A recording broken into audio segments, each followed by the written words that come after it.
What's up, ladies and gentlemen, boys and girls, friends and countrymen? Welcome to TrailBlazerz Radio. Thank you guys so very much for tuning in with us tonight. You guys could have been anywhere else, but you guys are right here with us, and we most definitely appreciate you guys being here with us, here with us. So, a couple of things I want to throw at you guys, but before we do that, I want to make sure I get some announcements and some housekeeping done with us. So, first and foremost, continue to follow us on our social media platforms. That means Facebook, that means YouTube, that means LinkedIn, that also means Instagram and also Twitter. We also have a Patreon page that is coming up very, very soon. That should be finished probably within the next couple of weeks, but I'll make sure you guys keep your ears on the ground for that. And we also have a podcast website. I will make sure that that is available for you guys in a future Facebook post or an Instagram post. So most definitely keep your eyes and ears on the ground for that. And we want to most definitely thank our viewers and our listening audience, because without you guys, we could not be here. Special shout out to my three beautiful hosts, Quint Jones, Coco Fenton, and Miss Barbara Melvin doing the damn thing, man. You guys are amazing and phenomenal, and I most definitely appreciate you guys for being here and being in line with me on this platform. So, now that's out of the way. Let's get into it. Guys. So before we even go any further, this particular podcast is sponsored by a couple of people. One of those is My Life Has Destiny podcast. Number one. Actually, I think that one of those is My Life Has Destiny podcast. This is also sponsored by the Five Tales of Gotham, which is presented by Hear That Inc. I'll leave some information for you guys in a Facebook post about who they are and what they do. So they are a sponsor for tonight's show, and I want you guys to make sure you support them by any way possible. So now that that's all out the way, good grief, that was a lot. The lady that I have in the studio with me, she really doesn't need an introduction because she's already, she's known in so many circles. But I will do my very best to give her an introduction. So I met this young lady at a film festival. She had like 3 awesome films that were very, very awesome, and we'll get into talking about that here in a moment. But she's a phenomenal young lady. She's a choreographer. She's got film. She's doing film. She's doing plays.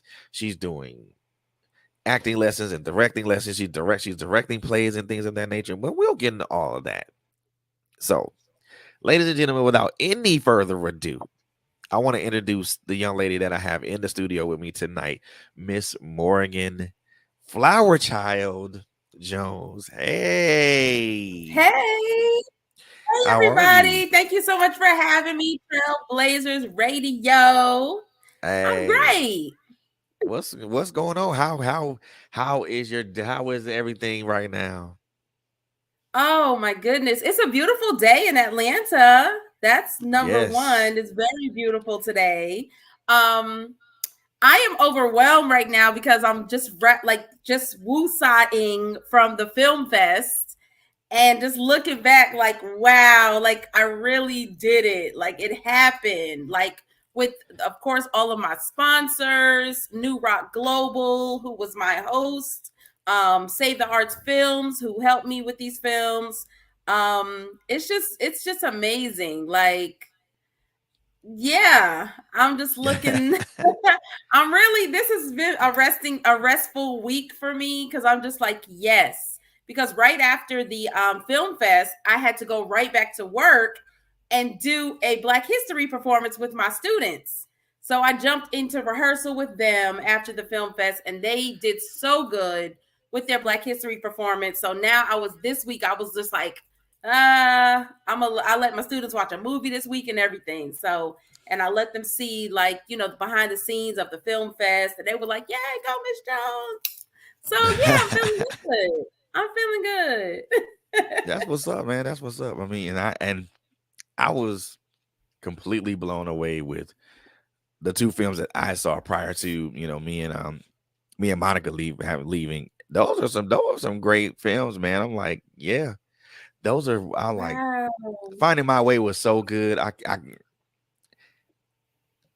We got to find a way to make that so a whole bunch of people can see that. I would recommend that to Yes. everybody.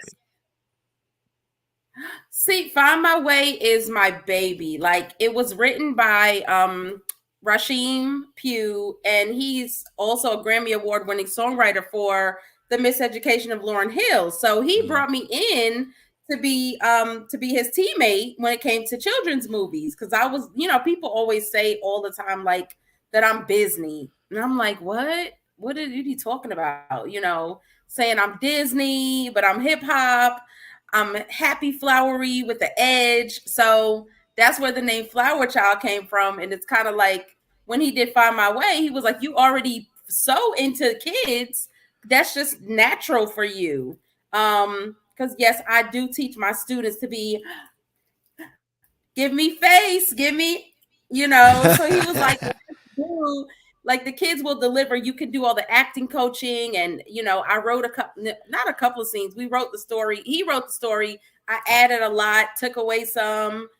We started. The music was all he wrote. Most of the music. My sister, vocals by Jamel, wrote a lot of the music. And then we had the kids. We put the studio in my house, literally in my kitchen, and recorded all the music for the film, just so the kids could Wow. feel, that feeling, not being in the studio, but being somewhere where they could eat snacks in between. They could, run around and have fun while they were recording. So it was an amazing experience. And I know, like, I know that is my lane, children, creating plays, and we're doing Find My Way, the stage version next. Oh, that's gonna be good. That's gonna be really, really good. That's gonna Yes. be So I'm looking really, for really talented good. children in Atlanta. Looking for talented Oh kids in yeah. Atlanta. So who is Morgan Flower Child anyway? We I know you as a visionary behind several films and and a cabaret, and seen a couple of videos that you did, a couple of dance videos you did on YouTube. And so, but who is she really? Hmm. Who's the person behind all of this? Um, Honestly, when I was a little girl, I used to draw a lot. I used to sketch. The hip hop era really got me excited about my art. So I would watch things like Breakin' and The Wiz. And you remember the Winky scene in The Wiz where the graffiti turned into Yeah. dancers? Or in Breakin', they were, doing graffiti all over the place. So I used to draw because I'd be like, I want to do that. The bubble letters and I started drawing flowers and just drawing and sketching. But not only that, my parents were in the music industry. So I was breakdancing during the beginning of hip hop, on the block, like literally on the streets of the Bronx. We would jump out my parents' van and dance. My brother, sister, and my cousins had a rap group called Family Crushing 4. And I would break dance while they rapped, right on in this. You live in New York, there's no boundaries to what you could do on the street. Nobody stops you Right. and says, hey, get out of here, you can't do that. We jumped out and we performed everywhere. Manhattan, on the pier, on the Hudson River. I was 8, 9 years old performing for adults. Then was choreographing for adults as well. So that was just it's like God just like gave me this. I didn't say, oh, I want to dance. It just happened, you know?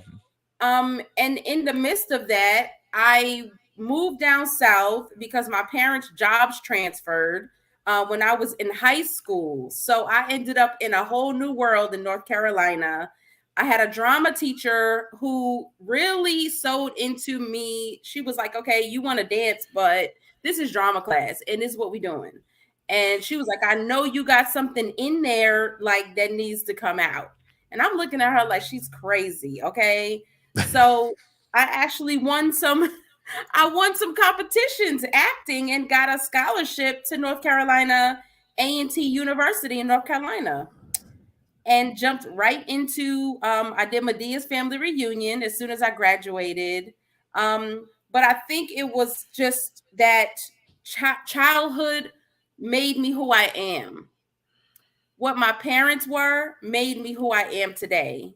And even my mom saying things like, girl, you always writing or you're always drawing. You was reincarnated from the 1930s. And I didn't know what that meant, until I got a little older. I was in high school and I'm researching Josephine Baker and Dorothy Dandridge. And I said, oh, that's what mommy was talking about. I And see. I took that on and said, I've got to live the legacy of these women and these ancestors that my mom saw in me. Wow, that's what's up, man. And you said you're originally from New York, right? Yes. So yeah, you said the Bronx, New York, right? Well, we danced. My father would drive us everywhere. So we would go to the Bronx and perform. I was born in Yonkers. Right next to Yonkers is the Bronx. And you also have White Plains, where I grew up. White Plains is the name of the city. The county's called Greenburgh. And then I moved to North Carolina when I was like a senior in high school.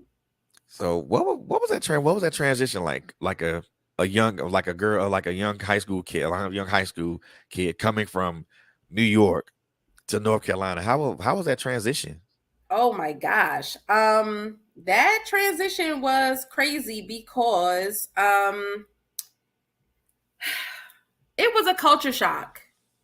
When you are in New York, you have so many cultures, and you see culture. You see a lot of Italians, you see a lot of Jamaicans, you see a lot of Hispanics, you see a lot of, it's so many different cultures. Then you move down south, and I was literally at a school that was mostly white. Mm, So there were, New York has no HBCUs either. So when right, I got right. down south and I saw A&T and I saw the band and they like do boom boom boom boom I'm like, oh snap, like this is different. In New York you could roam the streets, you can walk down the block, you could be a young kid and go have fun everywhere. But you get to North Carolina, my dad was like, you about to walk where? To what store? The store that's 10 miles down the street? Yeah, mm-mm. So it's like you in the house, you either gonna ride your bike down the street with some friends or get dropped off at the football game. I was like, I ain't go to no football games in New York. Like we was double dutching and break dancing and having block parties, hanging out on the stoop. So it was a culture shock for you. It was definitely a culture shock, but I loved there were parts of North Carolina that New York didn't have that I embraced. Artistically, it was easy to walk into an audition and say, "Hey, I'm a dancer. I want to audition for this play." In New York, you got to be on Broadway if you want to do some Wow. theater, you know? So I did love that about down south. It was pretty dope. Yeah. And then college was a totally different thing. I bet, going to a HBCU was like I'm pretty sure that was the ultimate experience. Whoa. Yeah, going to A&T was like it. You know how I was just talking about, you in New York, you see a lot of Italians, Jewish, the Right. Asian, even Jamaican. When I got to HBCU, it was like boom, we about to black culture, like what? History, all of that. Not that we did, and this is the crazy thing. In New York, they taught way more black history than they did in the public school system here in North Carolina. Right. But when you get to an HBCU, it all comes full force, like Full full circle. circle. Because I actually had an issue in my school in North Carolina where they skipped over the slavery chapter. And so my dad had to come to the school and say, "What's going on here? My daughter is asking the teacher, why are we?" And I got in trouble for asking why we were skipping over that chapter. Oh So man. yeah, New York, they give you way more information than you would get in the public school in North Carolina. Not to downplay, North Carolina schools, but it's a lot different. It's a lot different. Wow. So, and then see, I saw we saw the biography went in here in Atlanta. So you dancing at A&T.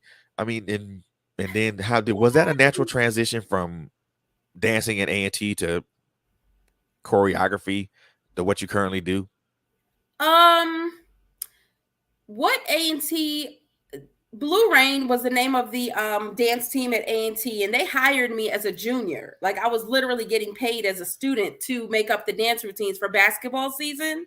Wow. Um, and what was hard about it is that they were kind of like the Laker girls. Everybody had to look the same.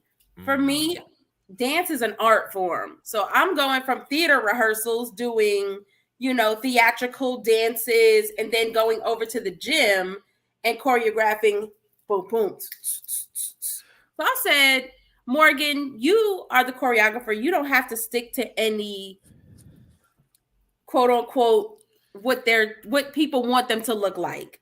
So I started turning Blue Rain into theatrical dance, and people were like, are they really doing ballet to Jay-Z? Yes, we are. So I said, if I'm going to be an artist and I'm going to be hired to be an artist, I'm going to do me. I'm not going to do what Right. everybody wants me to do. And that's when I started getting paid and I started becoming Flower Child. Got you. Got you. How important was that for you to be able to have your own expression as you were transitioning from like student to now the person that's actually choreographing this team? Oh gosh. Um I had to adult very quickly. I had to adult. And it was like I was choreographing my peers. So they were looking at me like, girl, we was just, at the club last night doing so and so. Now you down here yelling at me, telling me what I need to do and what I don't need to do. And so I really had to turn into business Morgan during that transition. Fred, you asking me some stuff that I ain't even thought about in a long time or hardly ever. But I think that transition was when I decided that I was a businesswoman. Being a college student and having to tell my peers what to do, how to do it, when to do it. And if they couldn't do it, I would not fire them, but be like, sorry, you're off the team. We getting another dancer. So Wow. I firsthand got a hint of what celebrities go through. Well, you think you all that. I ain't your friend no more. Cause you got money now. You think you all that. And it wasn't that I had money like that. It was just I was put in a position to be a professional because I was Right. very good at what I do. And I'm pretty sure that's a point of contention with a lot of people, with your peers, because because at the end of the day, they still see you as an equal as far as they're concerned.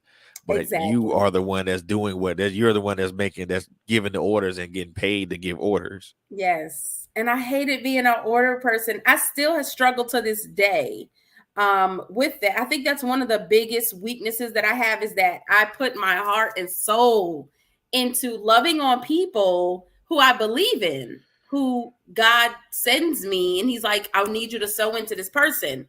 So when you get a person that you see and you're like, you're a star, let me, help you rise to the occasion. And they look at you like, how you gonna tell me you ain't Diddy, you ain't, Oprah, you ain't Debbie Allen? But in reality, it's amazing how many people do see me as those people, But the people that I'm trying to help, they looking at me like you just wasting my time or you're using me. And so I have to literally take my heart out of it sometimes and just say, Morgan, move on to what it is that focus on something else because it gets Right. very disheartening and hurtful when you're believing in people and they don't believe in you or what it is that you have for them. Oh man, I can That's attest to that. deep. Well, definitely can attest to that because it's difficult to try to pour yourself into something or someone, and they're looking at you funny like, who the hell is she? Who the hell does she think she is? Walking up Yes. in here trying to take over the joint. Yeah, Fred, and it hurts. But unfortunately, I mean, fortunately, we move on from those things and we learn. We move on and we learn, and that's the beauty of life. That's the beauty of life, because after you figure out who respects you, who really is taking on what it is that you're ready to give, then you can say, ah, here it is. This is what I was learning in that process. Is Gotcha. everybody can't go with you. You can't help everybody. Exactly. And Exactly. I learned that the hard way. We all learn that lesson the hard way. It's the Mm-hmm. time factor that's some of that plays the most important part of that. Because if you take too long to learn the lesson, then you probably ain't gonna learn it.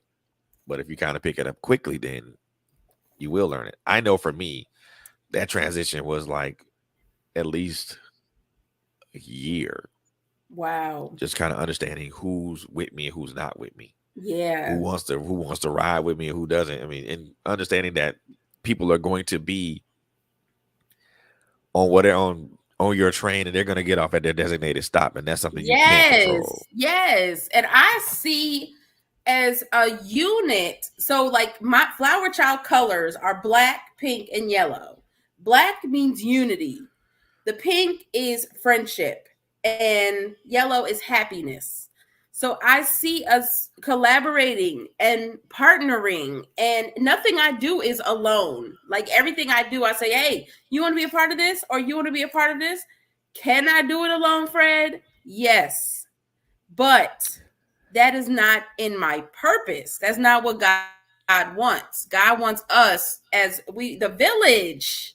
The village. The men used to go hunt, bring the food back. The women would take care of the kids would Yep. and the community would build, and everybody would get money, and we would all sew into each other. And but we don't do that now. It's like, oh, look at her. She just want to use me. She just want to use my talents, to get her. No, we all are should be pushing and feeding each other. If you get there first, great, let's go. If I get there first, great. Come on, y'all. But we don't think like that these days. Nah, I don't really like don't. that. I don't like it. That's that's why, and it segues into what I was going to ask you anyway. The importance of how do you feel about the importance of having like-minded people on your journey? Um, the importance of having like-minded people for me in my last couple of years, I've realized that people that are not like-minded, they take all of your energy out of you. Your Take, energy, take, take.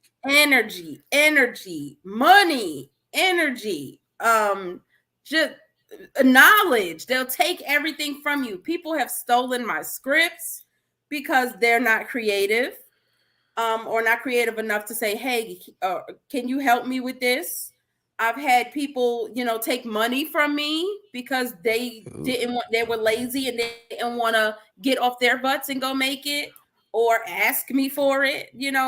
And it's crazy, because even energy, I wake up in the morning and I'm like, hey, everybody, it's Flower Child. Let's go. What we doing today? That's who I am naturally. That's what God put into me. Somebody who wakes up like, I don't know if I want to do that.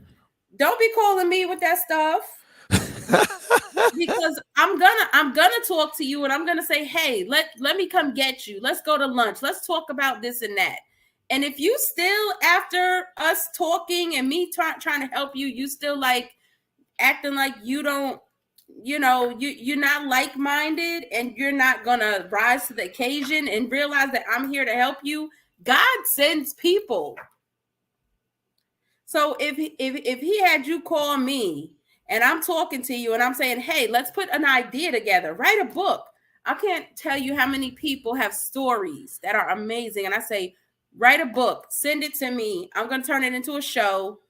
You struggling for money? Okay, let's do a show. Let's turn your book into a play. Let's sell your book on Amazon.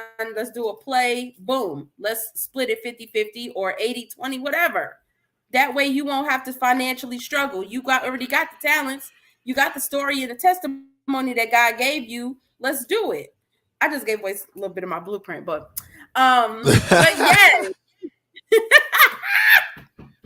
Yes, indeedy. Yes, indeedy. I mean, I'm telling you, it's so important to have like-minded people next to you. Now, there are some people with potential who may have that. They're trying to get somewhere. They're not sure. They need some guidance. That's what Flower Child is here for. Is to guide someone who's not sure how to use their talents. You need a push. You need a little seeds to grow into that flower. I'm here for that. You might not have reached that point yet where you are like-minded. But if you know you're not going to put in the work and you're not going to try to rise to the occasion to be like-minded, don't waste people's time. Yeah. Important.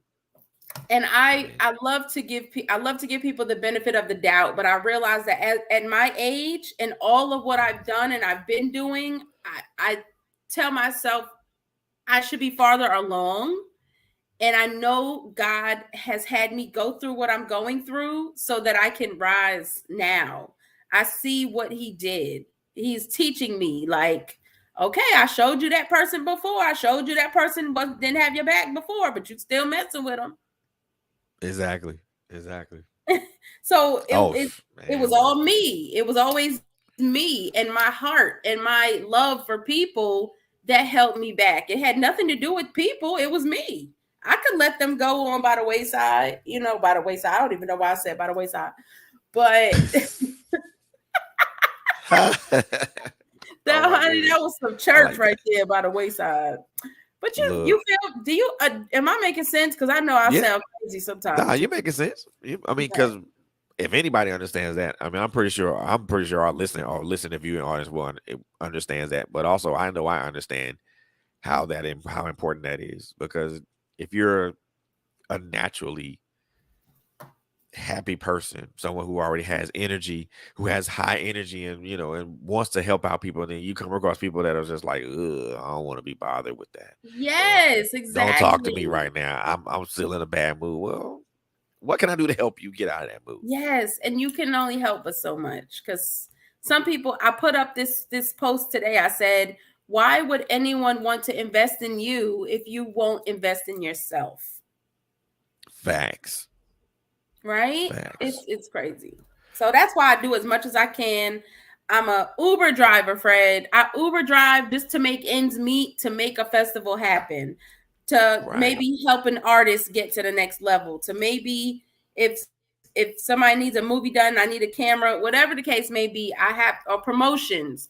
I have to sow into myself if I'm going to have a nonprofit organization to say, hey, I have these kids I really want to work with, but I need this amount of money for it. I can't come out of pocket all the time. I still have a life to live, but I want to help children. So I have to do fundraisers, but if people see me just mooching and not working myself, they're going to be like, why would I sponsor her if she's not even working to invest in the kids herself? So I do as much as I can. I hustle, I work, I sow into others just to, make it happen. That's right. Make it happen. I mean, that's important, because nobody understands. If anybody understands it, I do, because there's a lot of thing that goes into a lot of what you do. And then, because no one sees the blood, sweat, and tears behind it. They just see the finished product. Exactly. Nobody sees the blood, sweat, and tears, or the living in your car, the trying to figure out how am I going to get gas money to get over here, or how am I going to pay this rent. Nobody sees that. And nobody, like social media, people don't talk about that. Like, oh, y'all, guess what? I need y'all help, because people will talk about you. People will talk about you and they'll use it against you because people hate, Big time. Big time. Crazy. They will use that and they will weaponize that, and they will be like, they'll do whatever they want to do to take you down. But I know for me, it's like, y'all can do whatever. People can do whatever. It goes back to knowing who you are as a person Yes. Yes. and knowing whose you are. Because That's it. you can say whatever you want about me, because at the end of the day, I'm still God's child. Yes. Yes. So say what you want. Say bad stuff. Say good stuff. Say indifferent stuff. Or don't say nothing at all. Mm-hmm. For me, it makes me know never mind. But people love to talk. And people that want to bring other people down have nothing to do but to talk. Correct. Because they have no ambition to do anything outside of talking. Right. That's crazy. And we just have to move on and pray for those folks. Pray for the best. God bless you. Keep it pushing. Yeah. God bless you and keep it pushing. That's me. They'll learn eventually. I don't worry. I mean, for me, I don't worry about it. I mean, yeah, God bless you and keep worry moving. About. I do pray that people learn, though, not to be gossipy or hate on other people. But I don't know how that works, because I've never been that person to hate on people and have to learn my lesson. So I don't know. I don't know what that process looks like. I don't know what that process looks like either, because because we ain't experienced, we don't personally engage in those processes. Yeah, so we don't know, but that's okay. We're gonna stay in the not knowing box. Yep. Well, because what I don't know ain't gonna harm, will not harm me. Okay, at all. And what I don't know will not harm me. Period. You are correct. And if I know it and I know it's gonna harm me, then I stay away. Then I stay away from it. Yes, stay away. Most definitely enjoying this particular conversation, but we are gonna take a small break. So I do want to introduce my brothers and sisters over here that Inc. They do audiobooks. They do a lot of audio. They've done a lot of audiobooks. My brother Drama Simpson and Mr. and Chris, they are doing some great stuff over there. So we're gonna take a small break, but we're gonna come back with my beautiful sister, Miss Morgan FlowerChild, and we're gonna talk a little bit more about her transition from college to stepping out there and really really doing some things, and also her work with children. So, ladies and gentlemen, enjoy this little ad from Hear That Inc., and we'll be right back, guys. Don't go nowhere.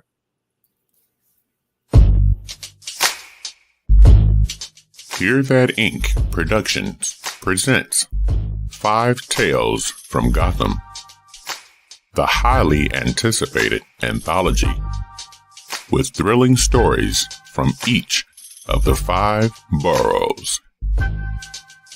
Brooklyn. Ever do that shit again? I had grabbed Zerk by the shirt collar with one swoop and snatched the tray out of his hands with my... Manhattan. With tears flowing freely down her face. You know what they say, snitches get stitches. Then she pulled the trigger 2 times, shooting Angel between the eyes. The Bronx.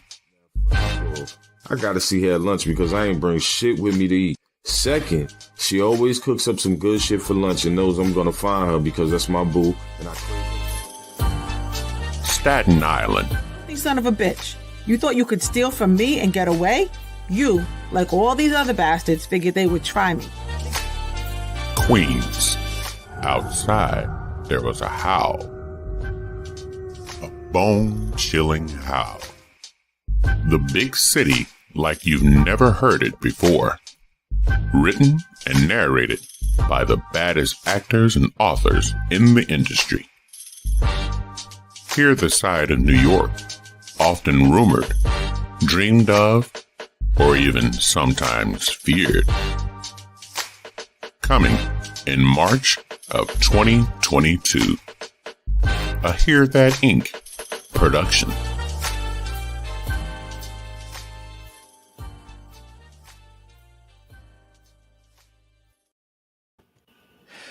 Welcome back, everybody. Welcome back to TrailBlazerz Radio. You are tuned into TrailBlazerz. I am your host, Mr. Frederick Beatty, and the young lady that I have in the studio with me, Mrs. Morgan FlowerChild Jones.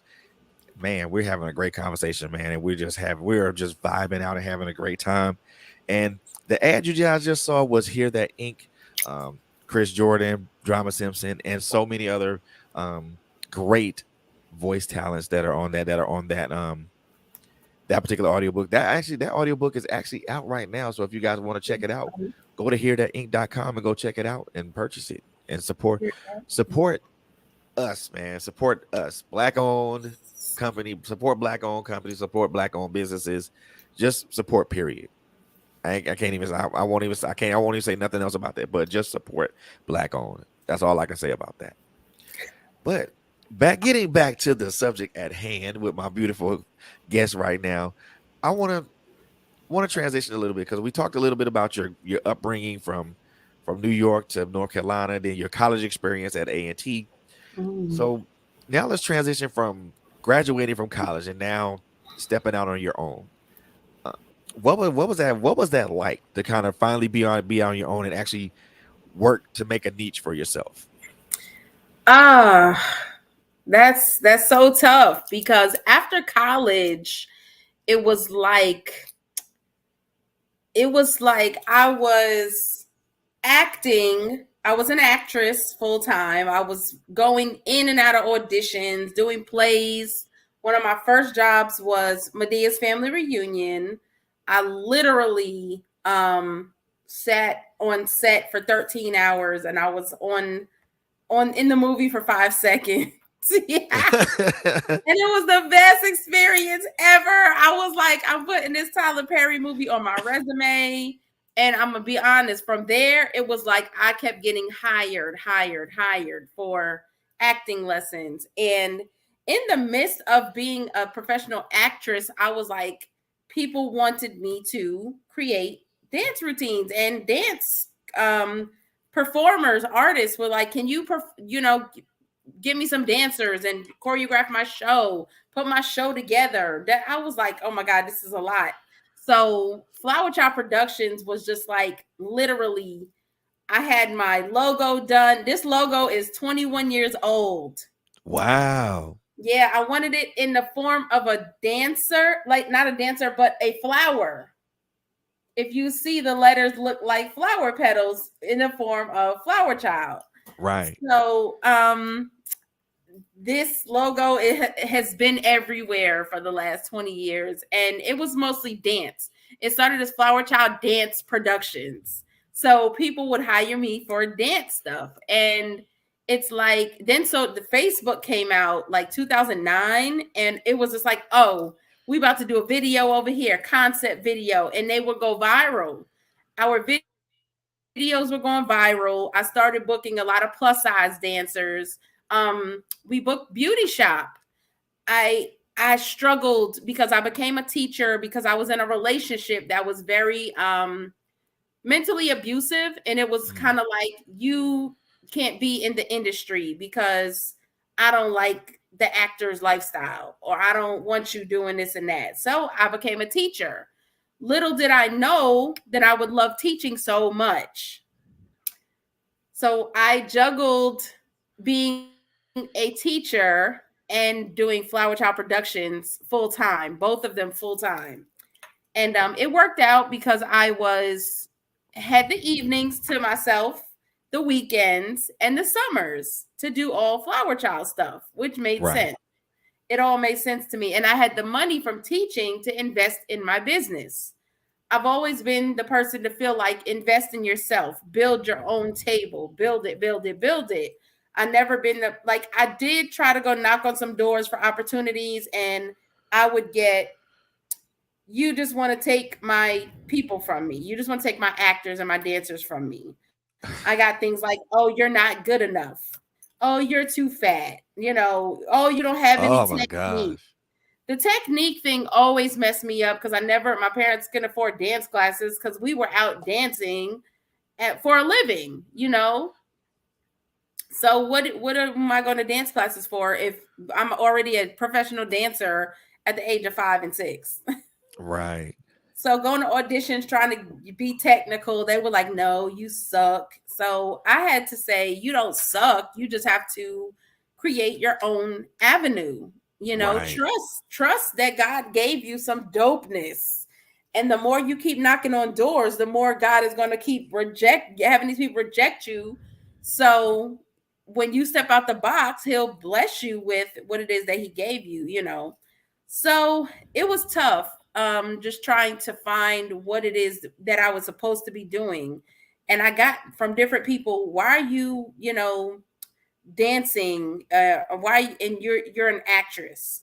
And then when I started doing choreography, it was like, why are you doing plays and directing when you know you should be doing choreography?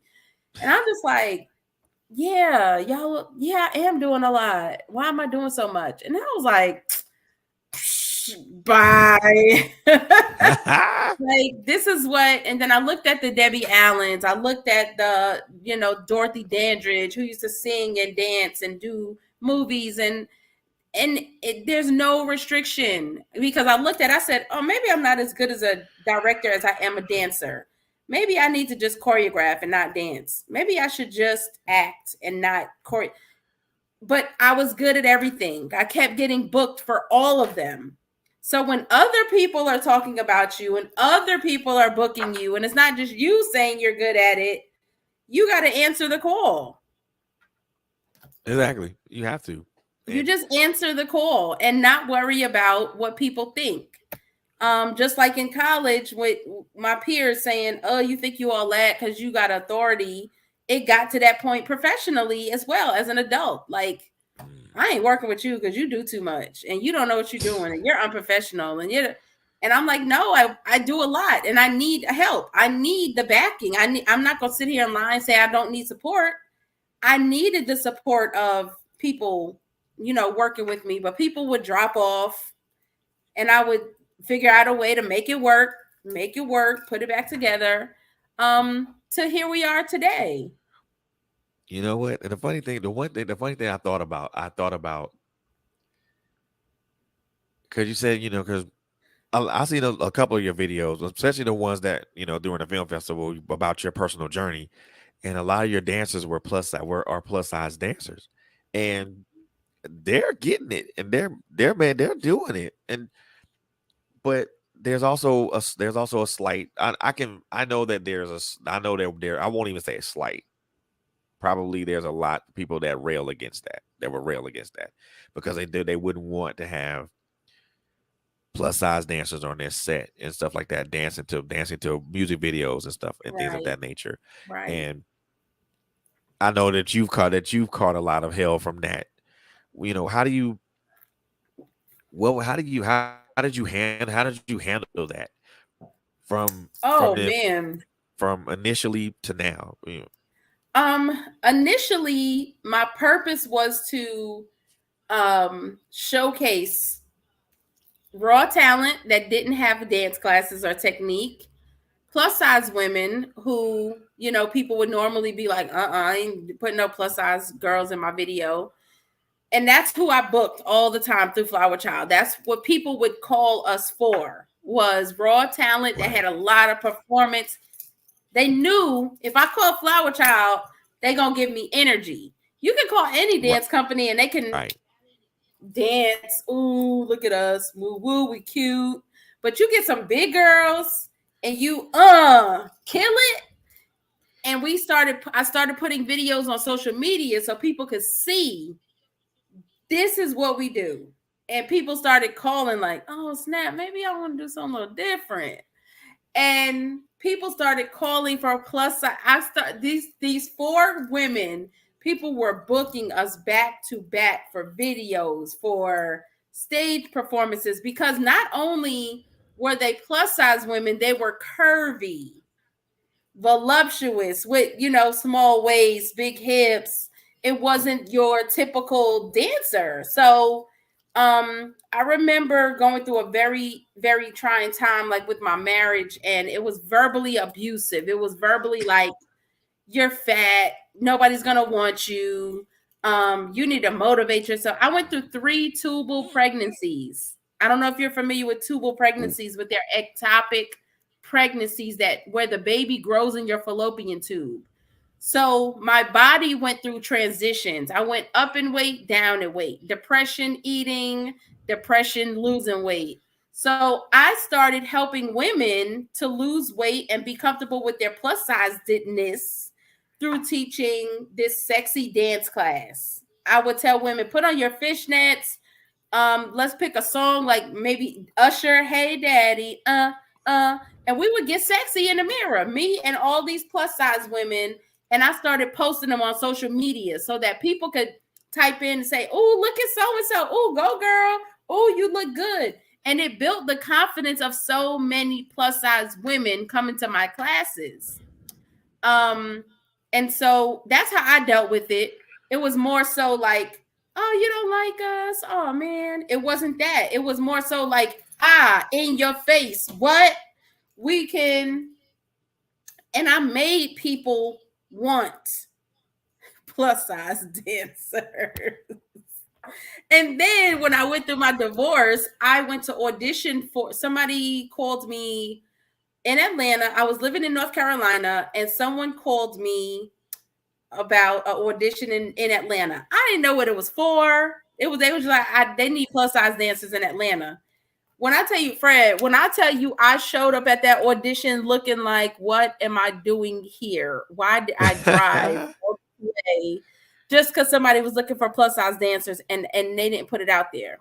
I found out the reason they didn't put it out there is because it was the legendary historical Mr. Shelly Garrett, who was auditioning dancers for Beauty Shop. And if you put that kind of information out there, people gonna show up just for the look, just of course, to say, oh, I'm doing a tour, I'm doing a national tour with celebrities. So I got in there, I did a dance to Give It to You by Usher. They're gonna give it to you. Oh man. Mr. Garrett said, who created that routine that you just did? I said, me. He was like, would you be interested in choreographing the tour for the plus size girls? I lost it because living in New York, I'd heard of Beauty Shop when I was a little girl. Because I believe it debuted in 1985, 86 in New York. Or I know New York was a big city when they would come. I believe my parents went to see it back in the day, but it's amazing because after I finished dancing, he said, would I be interested in choreographing? He also asked me, can I act? And guess what I had right up my sleeve? A monologue. There you go. And I did that monologue for Mr. Garrett, and he made me a featured actress in the show, as well as choreographer and dancer. I had to run off stage, do a quick change, get on stage and dance. And he also booked 10 to 12 of my dancers from FlowerChild Productions. So in Beauty Shop, there's a battle scene that happens between the skinny girls and the big girls. Y'all can pull it up on YouTube if you want. Pull it up on YouTube. We were called the fine dancers and the extra fine dancers. So, yeah. And it was just a fun time working with Mr. Garrett. And so as a plus size, I was coined the name plus size choreographer. And now I am the official choreographer for Miss Georgia full figure pageant, Miss Alabama full figure pageant. I did Miss Full Figure North Carolina for 2 years. So now people say, coining that name, I have to embrace it, even when I'm not plus, I go up and down in size. Sometimes I'm a size 14, sometimes I'm a size 20, depending on what I got going on. So I showed up at an audition for a very popular artist here in Atlanta, and everybody was big, way bigger than me. And I tore that choreography up, but I didn't get it because I wasn't big enough. Wow, that's you know what? I don't even find that strange now. Not here, not for here anyway. In Atlanta, I'm not big. I'm not plus size in Atlanta. Yeah, I don't find that strange here. Right. Just given the kind of the atmosphere that's here, that I don't find that strange at all. Exactly. But what I do like is that you were given a name, and you were like, "Well, hell, I'm gonna take it and run with it." Yeah. Because I mean, and the funny part about it is now is that I don't look I don't look at you as a plus size choreographer. I just look at you as a choreographer, because See, I you love that. you put extra accoutrements on a name, and then it kind of takes off and grows legs, and then it has its own life and stuff like that. Just Yeah, it leave it puts to you in where a it is. I box. mean, It puts you in a box. you're a choreographer. Yeah. And I, met a lot of people call me, to do. I just did Little Shop of Horrors. Um, I'm a big musical theater choreographer. Like that's my specialty. I'll put a little hip hop in and out, whatever. But it's so crazy because I love musical theater. So sometimes I apply for theater choreography positions, and they'll go look at my work and be like, she's straight up hip hop, But I'm like, no, you got to look at my reel. You got to look at my stuff. You got to do your research. I did The Color Purple recently, all black produced The Color Purple stage version in North Carolina at the Bar and Dinner Theater. So that plus size, I'm glad I have it because it lets people know, okay, she could do everything. She's really well versed in everything. But I appreciate being known in the plus size community as, a plus size choreographer. Because I make plus size women look good at the end of the day. Oh hell yeah. That's what it is. Yeah, yeah. Yeah, y'all be getting down. Hey. Y'all be getting down. So I need to dance today at some point. One thing that you mentioned earlier, you mentioned about your passion to help children, your passion to help kids, develop their talents, develop develop more than just their talents, but also help them cultivate dreams and cultivate aspirations. Where does that come from? Ooh, I believe that, and I'm going to be very transparent. I don't think I haven't talked about this ever because nobody has asked me that, Fred. Nobody's ever asked me that. My sister, who is a vocalist, my parents found out she could sing when she was 14, 15, I want to say. And the family just like really embraced her talent. My parents paid a lot of money for her to go to voice lessons. With Connie St. John's, who also my sister worked with Ray Chu and the crew from the Apollo. She auditioned for Mama I Want to Sing. Like my parents they drove from White Plains to Manhattan for her voice lessons. They paid for her to have voice lessons. I did not have any of that, I didn't have Morgan could dance, so let's take her to, to dance classes, or let's invest in take her to some auditions. So when I see kids that have what I had when I was their age and they don't have anyone sewing into them, investing in their talents, it makes me want to be not their parent, but they're like a theater mom. I want to be their creative mom, their spiritual guidance toward cultivating their dreams. Because I had dreams, but I don't feel like they were cultivated like my sister's was. And I see all the things that my sister is doing today. Like she works with a lot of celebrities. She's doing very well in her career because her voice was trained. You know what I mean? Sometimes today I say, well, if I was trained, I wouldn't be Morgan FlowerChild. So everything happens for a reason. Everything happens for a reason. But I do know is a part of me that feels like if I was more pushed into this, and I went to college, for theater, so that was a big investment. And it's crazy, but as a child, you want that stuff has to be built up, because a lot of children get in trouble. A lot of children who are creative, they get in trouble. There's violence. They go to gangs instead of going to a community center and finding, oh, let me go see Miss Jones. She got a movie for me to work on today. well, don't nobody got nothing for me to work on, so let me go up here to the block, you know? And that's what I try to do. And our girls are seeing so much negativity on like Instagram and social media, women degrading their bodies, and they feel like that's what they have to do to be recognized and be noticed. And so I just want to be that cool, you know, artist that they could say, oh, she got all her clothes on, she twerking, but she ain't being stank-a-dank. You know, she dancing, but she not showing everything, you know, and she's still cute and she's pretty and she's cool. So that's what I want to be for my young, for my youth. And that's why I started my nonprofit organization. That's what's up. I mean, I think that I know it's that's a very lot. important that we do. I'm so passionate. Passion, Kim, you know, I think it's important that we do cultivate it to our children because they are our future. They're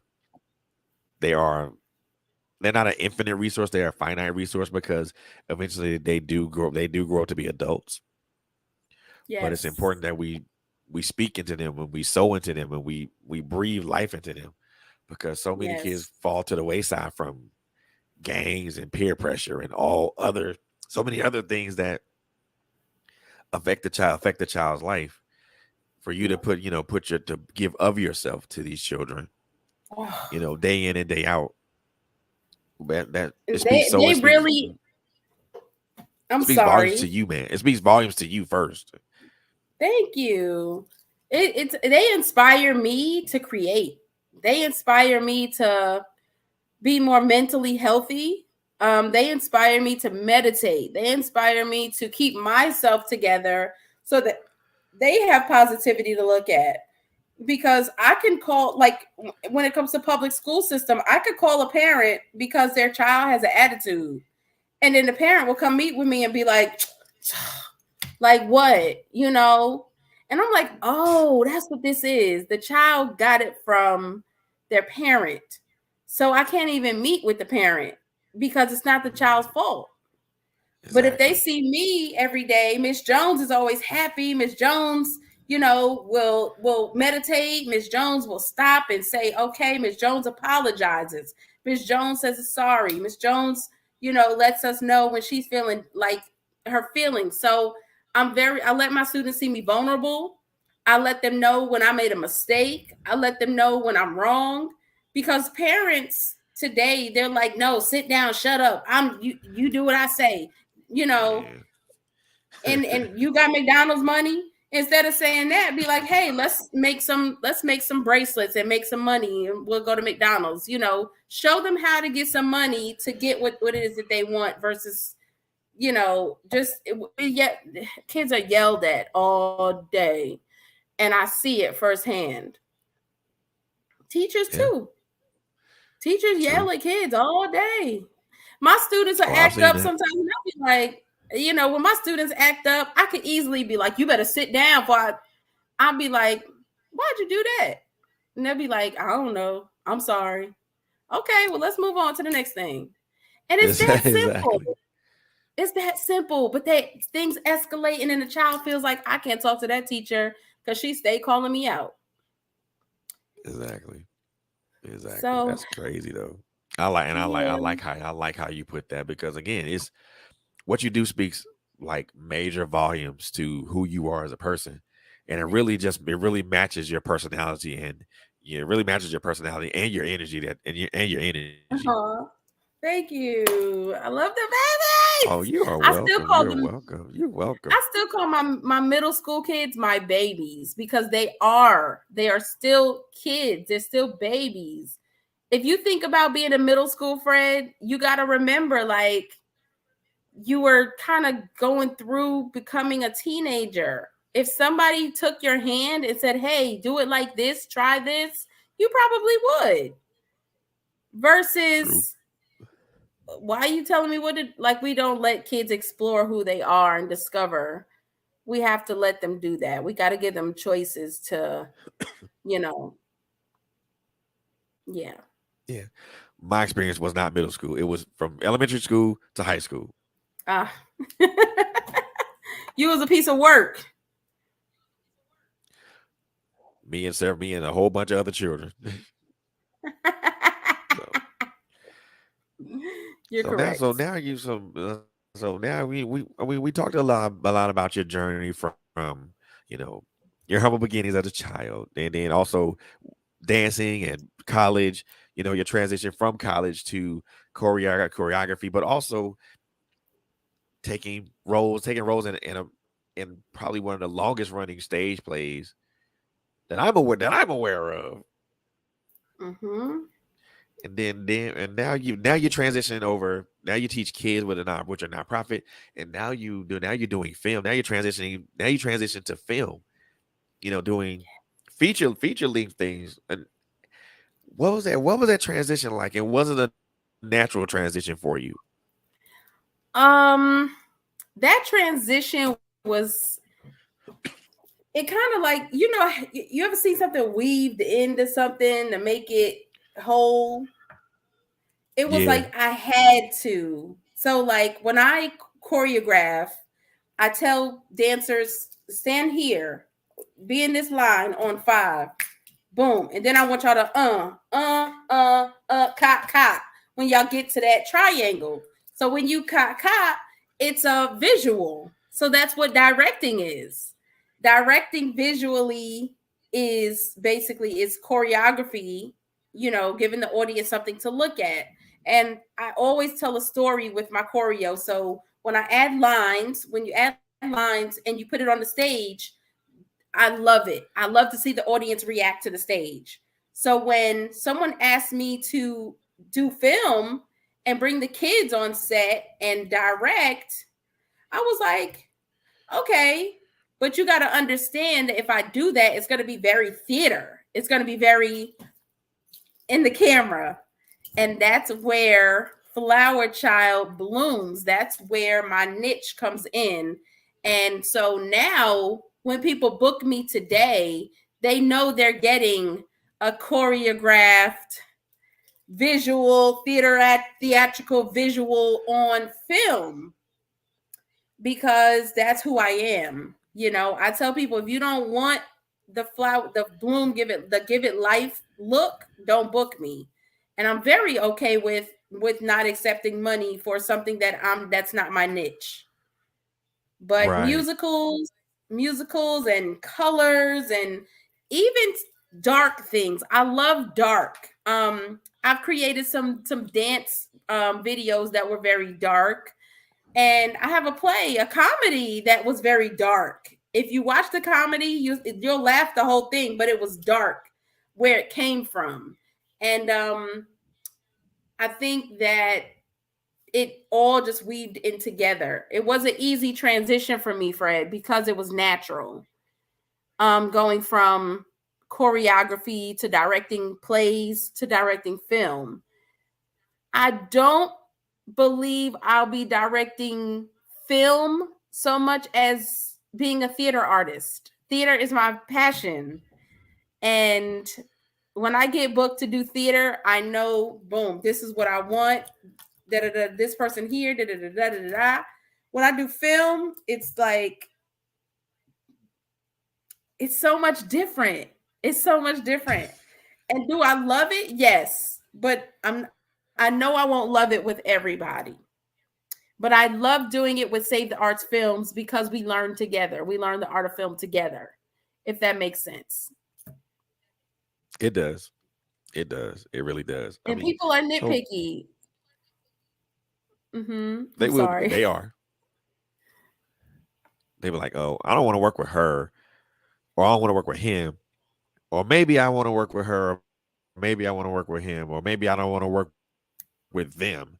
So, for me, it's like, whatever. If you're looking to pick somebody, pick somebody that's gonna mesh with you, that's gonna be able to see your vision and bring out your vision the way you want to be brought out.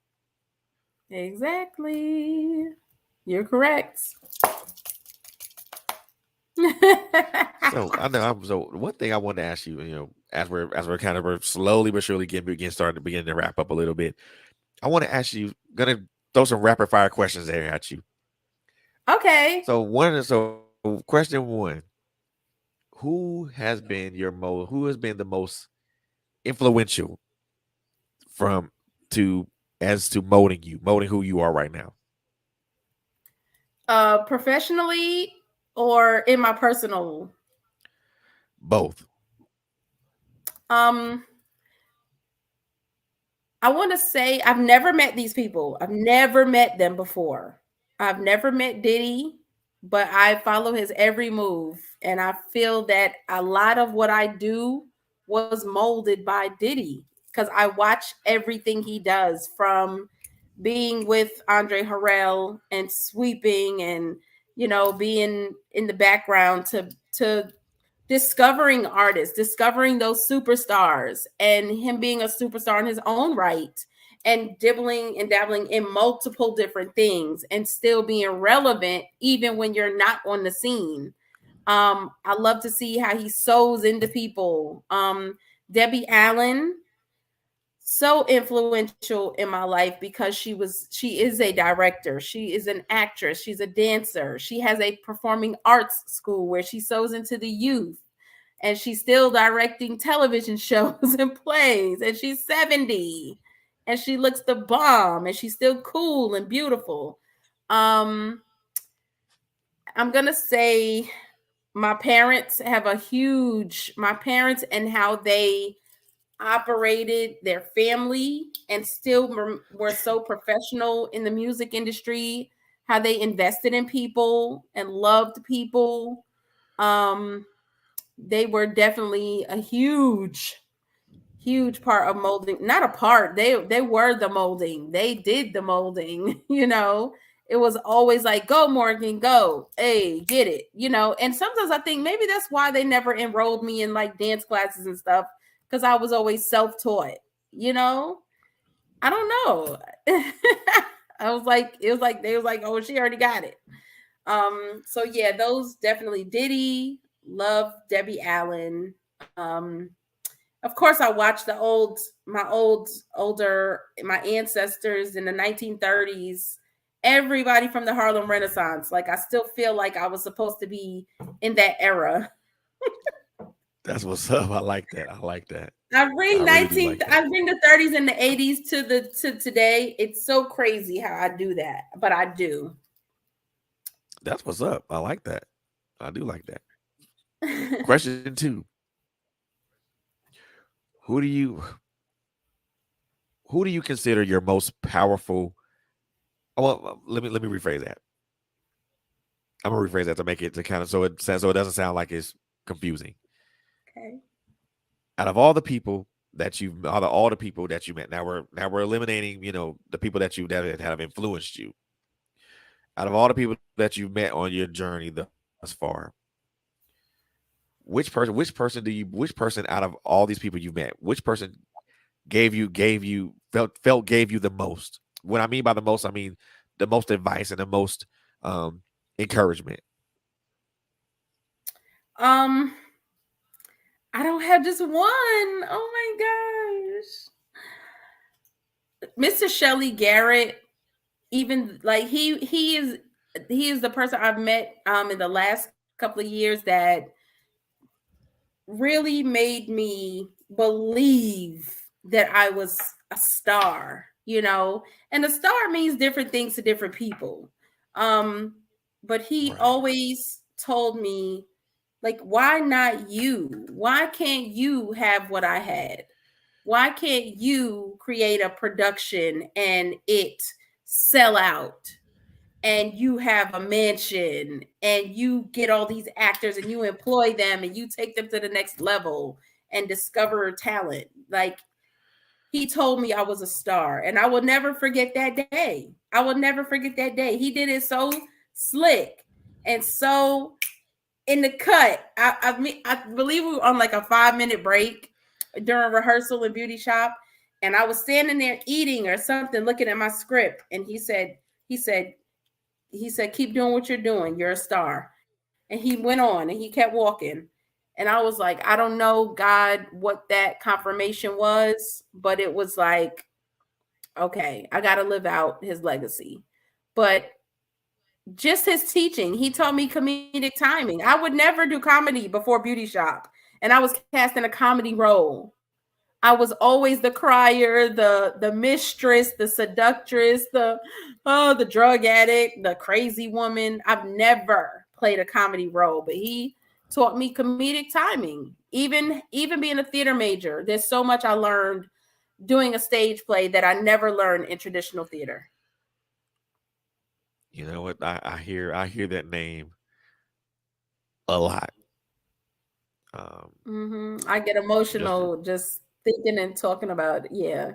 Yeah. I mean, Traz and Mika have talked about him in various conversations that we've had, privately and publicly, and just the amount of respect that they have for him, and the amount of reverence, and it says a lot to some. It speaks a lot to what he left behind. I was fortunate enough to catch Beauty Shop several years ago. This was way before I got married or anything else, and I thought it was I thought it was a very beautiful play, and it had its good moments. It had comedic moments. It had moments that make you want to be like, wait a minute, what? And yeah. just like I said, just to hear the reverence that you guys give this gentleman, it speaks a lot of volumes to, number one, him teaching you, but it also speaks to you guys being open and available to be taught, and to take what you guys were learning and absorbing, and taking that and adding it to your film formula, but also making that formula your own. So that's a lot. I like the person that you mentioned, because like it's very rare that we give people their flowers as they're living. Right. We only give folks their flowers as when they pass away. Yes. Right. Or when they're no longer on this planet. Right.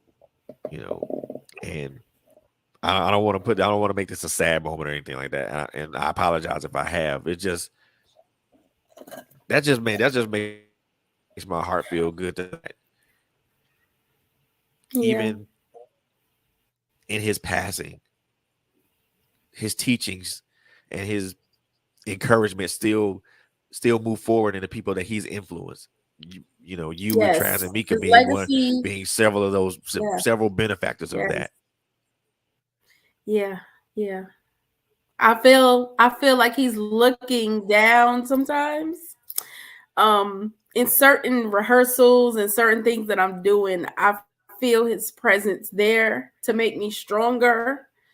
Like I said, God is all around us, and he definitely sends angels when they pass, and everything that he sowed into me, like I feel his presence every single day. And I know it's not a mistake that I was cast and that I drove down that highway to audition, to be a dancer, to be a choreographer, to be a lead actress, to be a student. And it's amazing. Oh yeah. I love it. So I love that part, and it's so important that we just give people the flowers that they deserve, now and forever. Correct. So, last question that I'm gonna throw at you: what do you want your legacy? What does your legacy look like? Ooh, that is a good question. Gosh. Or let me rephrase it. What do you want your legacy to look like? I definitely want my legacy to look like just like what I'm doing right now for Miss Frankie Day, who was my acting teacher, who sewed into me, Mr. Shelley Garrett. I want those students that I have taught to be able to teach everything that I'm teaching them and give it sow it into the next generation. I want artists to remember me, and entrepreneurs as well, to remember what I didn't, that not just what you do on stage and in front of people, but it's a lot about what you do behind the scenes and when everyone's not looking, you know, not being afraid to produce whatever it is that God put you here to produce. And not even just produce, but sowings, what you sow into the world, let it be like, just be free, be a free spirited artist. Like never hold on to anything that's in here or up here. Let it go for the world to see. And I pray that my legacy, that I am able to leave that with future artists and the youth, you know, that they're not afraid. Never be afraid, be fearless. And I feel that's what what I want my legacy to look like. You know, in sports, there's something that's synonymous with that. Leave it on the field. Mm-hmm. Leave it on the stage. That's it. Give everything you have, and then at that point, you leave it there. Leave it all on the stage. Yes, all day. So the other thing that I always ask people that come to this platform, especially when it comes to creatives such as yourself, you know, life is a marathon, and we all know that it is, because we're running in different stages of that marathon. Some of us are at the beginning stage where we're coming out the gate and we're starting to get our stride. Others are at the middle part where we're already in stride and we're running strong. Others are at the end of the finish or towards the finish, to where they see the finish line and they're not coasting, but they're still maintaining their pace, but they want to finish strong. Yeah. Out of those three phases in this marathon, and looking at your life as a whole from the beginning to where you currently are right now, what stage of your marathon are you in?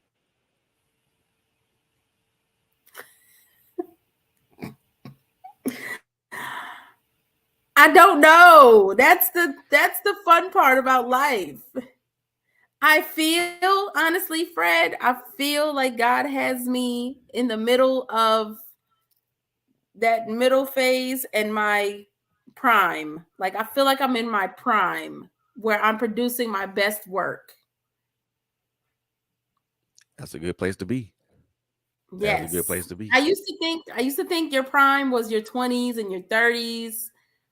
Nah, I'm not just getting started, because I definitely started when I was a kid, because I was getting it in. I definitely got it in college and after, in my 20s. My 30s, I was literally producing, and now I'm sharing. There you go. I like that part, because and it really just resonates with me, because you know, when you're in your 20s and your teens and 20s, you're really just wanting to put yourself out there and make a name for yourself, and you're really not looking at I won't say the repercussions of it, but you're not looking at it from the point and aspect of what it takes to be, and to get over that hump. As you get older, you realize that there's so many other things that has to be done. There's stuff that you in the background to get things done. And then, you know, when you get to that age, then I guess I can say that because in my early 30s, I felt like I was doing what I was doing. You know what I'm saying? Yeah. Doing what I was doing. But also, when I look at it, it's like, okay, now I'm in my 40s. Now it's about sharing. It's about messaging. It's about how that message gets put out or disseminated to people, whether it's what you do, expressing yourself in dance, or whether it's, you know, being a part of a large stage production that's been wildly popular for several years, or even producing your own thing, your own your own films, your own plays, and other things that were like multimedia, things of that nature. Now you get to the point now it's just sharing. And I really do resonate with that, because now it's about, it's not so much about messaging. It's not about saying, okay, this is me, this is who I am.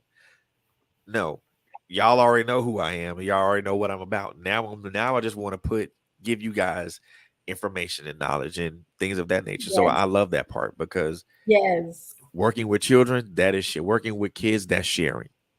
Yes. Helping people get to another pinnacle as far as their acting or their dancing careers, or even helping them direct something, that's sharing, because now it's the exchange of knowledge. Yes, I love it.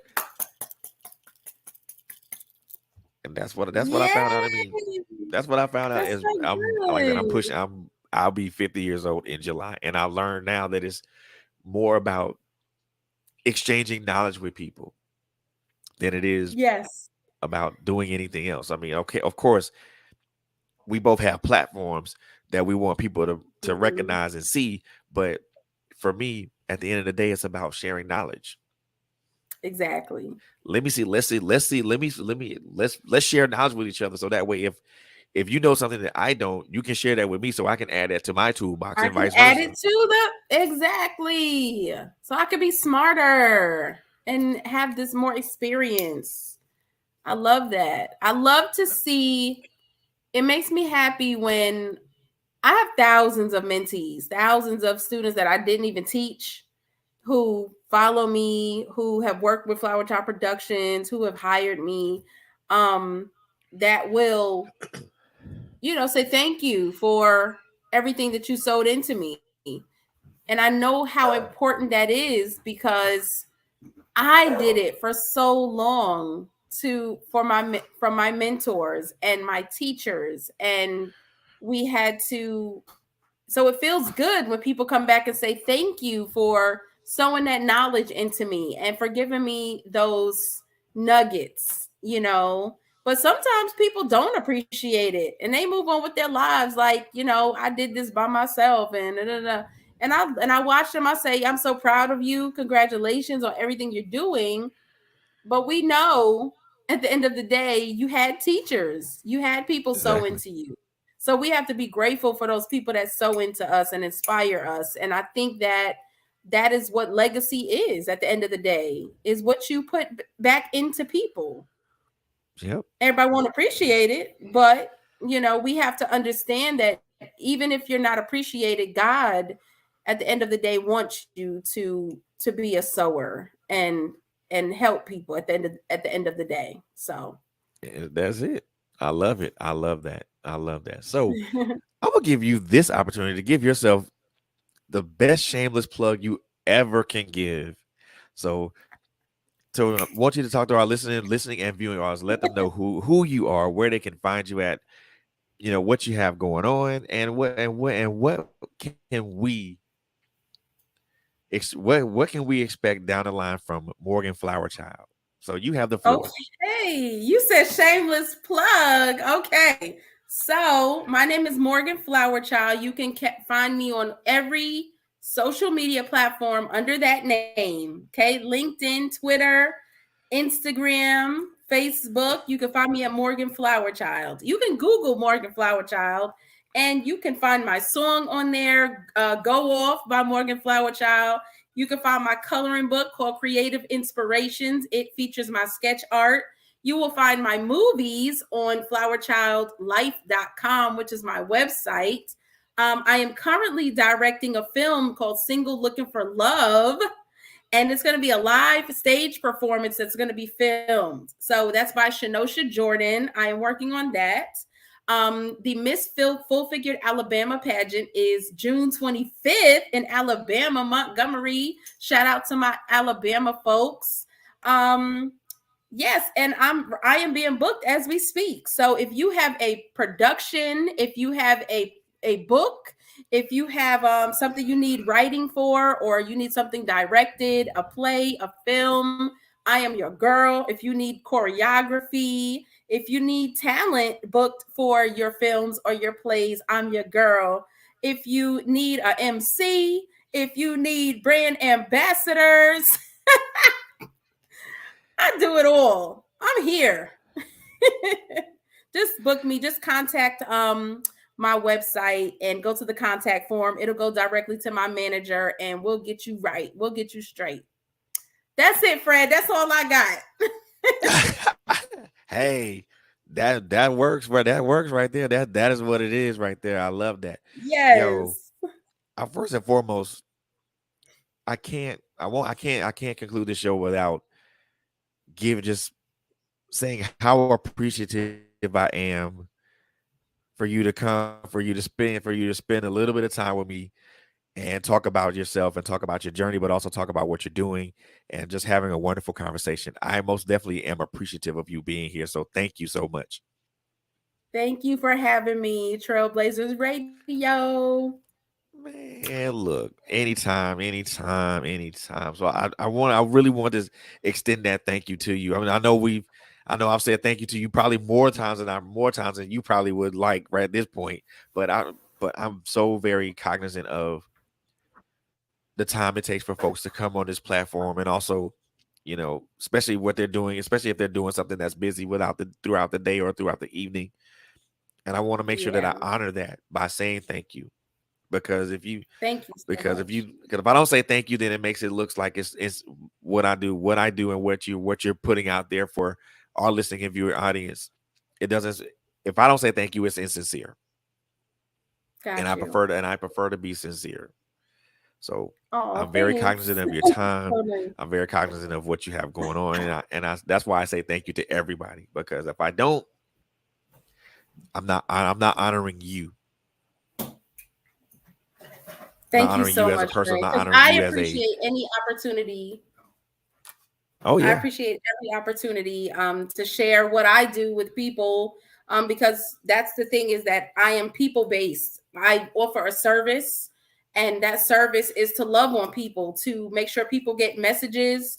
I don't do anything that's degrading to Black women. I do everything to sow into the Black community. So that's what I'm about at the end of the day. So I thank you for this opportunity. Most definitely. So as we conclude this particular episode of TrailBlazerz, I want to reintroduce to you guys a very good friend of mine, Miss Morgan FlowerChild Jones. She is available on all social media platforms, and I mean all. That means Facebook, IG, LinkedIn. Well, maybe not Snapchat. Well, are you on Snapchat and TikTok? I'm on Snapchat, Tinky Pop Bloom. And I'm on TikTok. It's Morgan FlowerChild.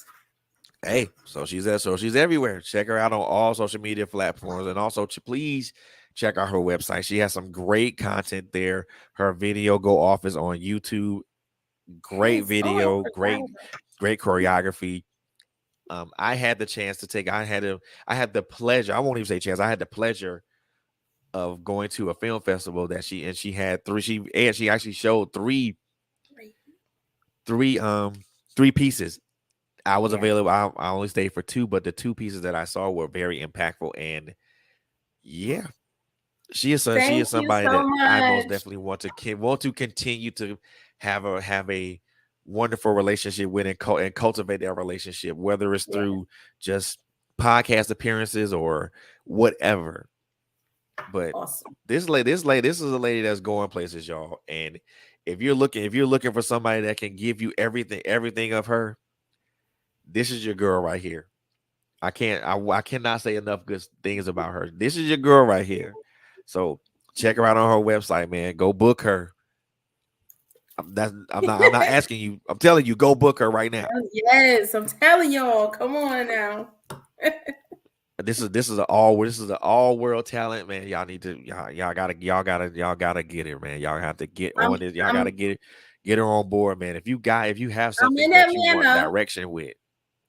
Yeah, I'm in Atlanta, but I travel. So if I'm there we go. She travels too. May 25th through, from May 25th through July 28th, I am literally I'm not teaching in the school system, so I travel the most during those months. So if you need me, Book There we me. go. That's what's up. So, ladies and gentlemen, I want to first and foremost again I'm introducing you to Miss Morgan FlowerChild Jones, a multifaceted and multi-talented young lady. Catch her on all social media platforms. Check out our website. Check out our films. Check out our video that's on YouTube. And if you catch her out here in these Atlanta streets, man, if she's hosting an event or she's doing something, just say hi to her. Say what's up to her. Introduce yourself. Be cool. Networks, things of that nature. Just if you're in the Atlanta area, just make sure if she's hosting an event, say hey, say what's up to her. But again, Morgan, thank you so very much for being here. You honor me with your presence, and man, you dropped so many nuggets, and shared a lot about who you are, and it gives our viewers and our listeners a lot more insight into as to who you are, and what you are and what you represent. And what I see just from knowing you and just having those brief conversations that in person that we have, a great person with a great attitude and a great spirit with such positive energy. That a combination of human being is hard to find. Yes. Thank you so much for that. Thank you. Most definitely. You're most welcome. And as I always say to all our guests, we here at TrailBlazerz Radio wish you so much success in all your endeavors. We pray for your strength, and we also pray that you continue to allow God to use you in positive and impactful ways. Yeah. Thank you so much. You're welcome. Ladies and gentlemen, that's going to conclude this episode of TrailBlazerz with me, your host, Frederick Beatty, giving thanks to our wonderful guest, Miss Morgan FlowerChild Jones. Catch her on all social media platforms. Also check her out on YouTube. Check out her website. And if you're looking to book get some things done, she's your girl to be booked. This is going to conclude this episode, but I want to leave you guys with this one thing. It is very, very important that we honor those who teach us, those who mold us, those who speak into us, those who breathe into us. The reason I say that is because those people are gone way too soon. And we, as those people who have been taught by those otherworldly and all world talents, we don't get a chance to say thank you to them. It is very important to give these people their flowers now, because what they do is not only impactful to us because we were the beneficiaries of the lessons that they taught, but it's also impactful to the people down the road who take those lessons and mold them and shape them into their own being. So please, if you know someone that's been impactful in your life, whether it's your parents, whether it's a teacher, whether it's a coach, whether it's just a friend or a confidant, please give them their flowers today, because you never know, because our time of being taken from this world is, we don't know. And anytime God can call us home. So please give those people your flowers today. I am personally giving you, Morgan, your flowers today. Because you most definitely deserve them. And that's going to conclude this episode of TrailBlazerz with me, your host. As I always say, take care of each other, love on each other, and we all know it's a crazy world out here. So I want you guys to continuously and always be safe. See you guys on the next one. Peace.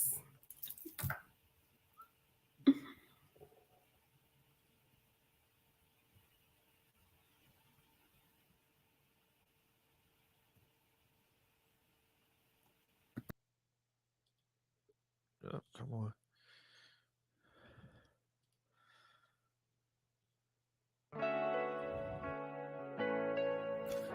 My Life Has Destiny is a faith-based podcast that talks about testimonies of faith, hope, redemption, restoration, and the perseverance of ordinary people through the extraordinary power of God. Join host Quint Jones, Coco Fenton, and introducing Terrence Jackson every Monday and Thursday nights right here on TrailBlazerz Radio.